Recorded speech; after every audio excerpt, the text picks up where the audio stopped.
Buenas tardes, alumnos, bienvenidos a la clase de Ciencias Naturales. Continuaremos con el sistema nervioso. Ya anteriormente vimos los procesos homeostáticos, la regulación de diferentes sustancias en nuestro cuerpo, y ahora continuaremos con el funcionamiento del sistema nervioso, principalmente el concepto de neurona, y la conducción de los distintos impulsos nerviosos. Entonces, como introducción, antecedente histórico, tenemos que el científico Santiago Ramón y Cajal logró por primera vez encontrar de forma aislada las neuronas. Y al mismo tiempo plantea que el sistema nervioso estaría constituido por estas neuronas, las que serían capaces de comunicarse entre sí a través de contactos funcionales llamados sinapsis. Ya esta fue la teoría de la neurona desarrollada por este científico. En la estructura del sistema nervioso se observan, además de las neuronas, dos tipos principales también de células, que serían la neuroglía o células gliales, que se encargan de la reparación, sostén y protección de las delicadas células nerviosas que son las neuronas. Están constituidas por el tejido conectivo y células de soporte o sostén. Entonces, la neurona, que es la célula principal del sistema nervioso, tiene la capacidad de responder a los estímulos generando un impulso nervioso que se transmite entre las neuronas a un músculo o a una glándula que va a ser la encargada de recibir estos impulsos. El cerebro humano contiene más de 100.000 millones de neuronas. Las células nerviosas deben realizar cuatro funciones especializadas, que es recibir información, integrarla, conducir señales a distancia y transmitir estas señales a otras neuronas o tejidos o órganos de recepción. ¿Ya? Ahí tenemos en la imagen la estructura de una neurona. Principalmente está formada por una dendrita, en donde se encuentra su núcleo, un axón, que es su cuerpo intermedio, y un terminal sináptico, ya que está formado también, rodeado también por una sustancia que se denomina vaina de melina, que son importantes los impulsos nerviosos, ¿ya? Tenemos también la clasificación de las neuronas, que van a, de acuerdo a su función, van a tener distinta clasificación, dependiendo de lo que logren hacer.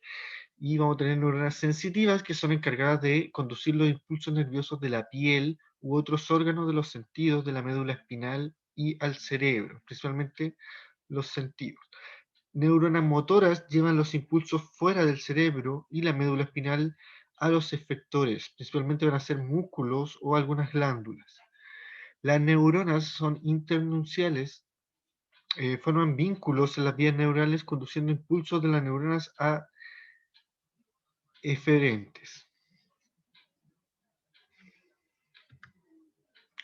La clasificación de la neurona según la distribución de sus prolongaciones pueden ser según pseudo-unipolares, que nacen desde una prolongación que se bifurca, como se ve en la imagen, que se divide, las dendritas principalmente, y son las encargadas del impulso nervioso, ¿ya?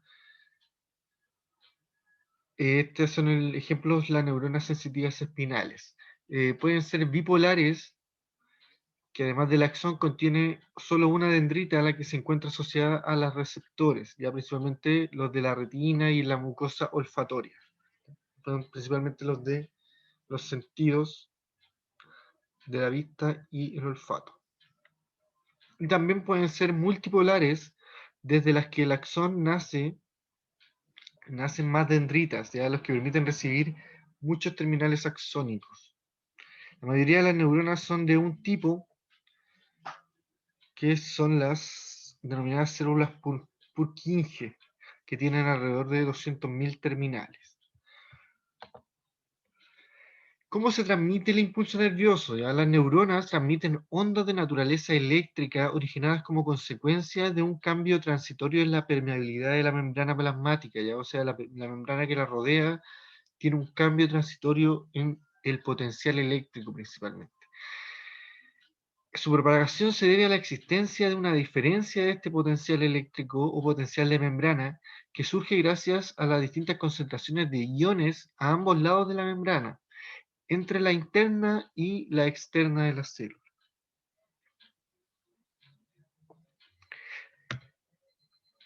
Entonces, ¿qué ocurre con esa permeabilidad? Según el tipo de estímulo que recibe, la neurona puede tener dos diferencias de potencial, ¿ya? Cuando aumenta, se genera la hiperpolarización, es donde se hace más negativo el interior de la neurona, o puede disminuir, ¿ya? Y también existe la despolarización, que se hace menos negativo el interior de la neurona, si el estímulo supera un umbral, ¿ya? La despolarización se dispara al llamado potencial de acción, o sea que cuando supera el límite, se supera el potencial de acción y se dispara el estímulo.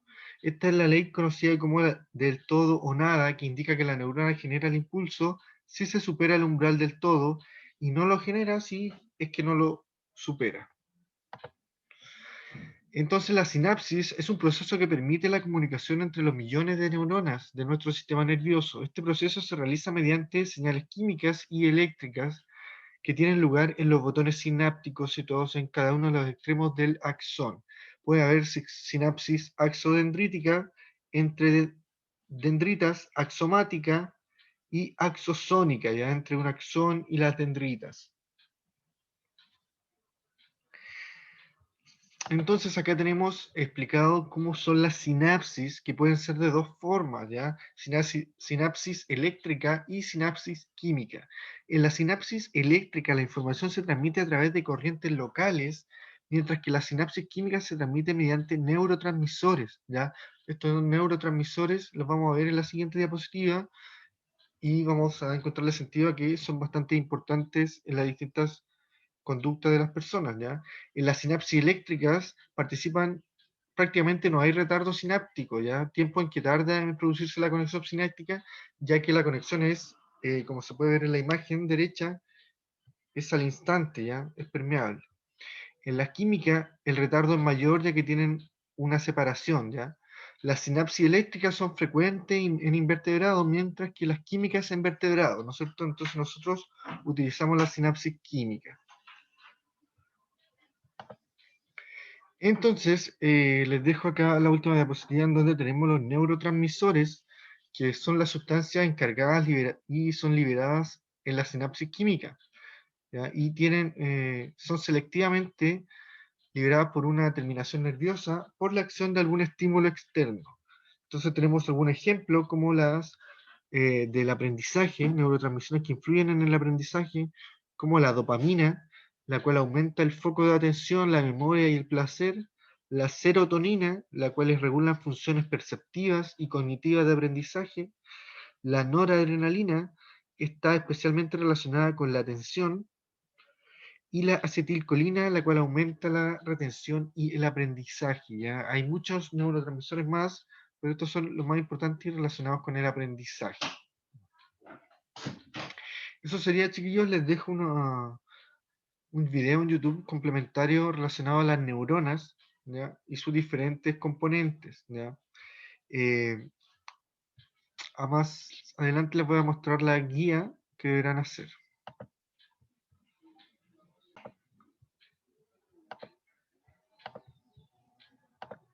Entonces, chiquillos, esta es la guía que les dejo, en donde en una primera instancia deberán identificar las partes de los componentes de una neurona, ya cuáles son sus partes y señalar su principal función.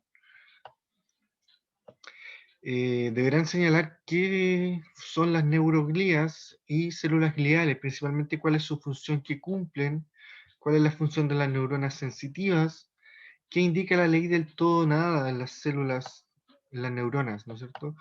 ¿Cuál es la diferencia entre sinapsis química y sinapsis eléctrica? Aparecían varias diferencias, hay que me señalen unas 3 o 2 diferencias. Y por último, selección múltiple, en donde deberán seleccionar la alternativa correcta relacionado a las diapositivas. Eso es todo, chiquillos. Cualquier consulta al WhatsApp o al correo y nos vemos en la siguiente clase.